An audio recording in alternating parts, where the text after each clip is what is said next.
কয়েকদিন ধরে অনেক ভিডিও শেয়ার করতে ইচ্ছে করছিল, আজকে ইচ্ছেটা প্রকট ছিল, তাই হয়তো বা ভিডিওটা দেওয়া সম্ভব হয়েছে। কথায় আছে না, ইচ্ছে থাকলে উপায় হয়, where there is a will there is a way.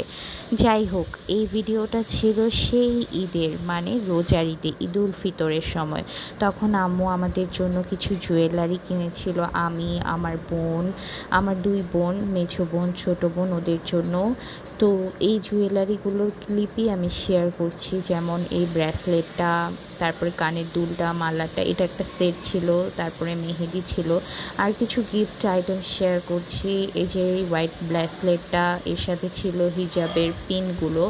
এই পিনগুলো অনেক সুন্দর থাকলেও পিনগুলোর দাম কিন্তু প্রচুর, লাইক ছোট একটা পিনই 50 টাকা করে নেয়। এটা আমি আমার মেছো বোনের জন্য কিনেছিলাম 150 টাকা দিয়ে, আর এটা আমার মেছো বোনের জন্য আম্মু কিনেছিল, এটা আমার ছোটো বোনের জন্য আম্মু কিনেছে, এটা আমি কিনেছি। অ্যান্ড এই গিফটটা আমি আমার একটা ফ্যামিলিকে গিফট করার জন্যই প্যাকিং করি। তো সবাই আমার এবং আমার পরিবারের জন্য দোয়া করবে। Thank you so much, bye bye, আল্লাহ হাফেজ।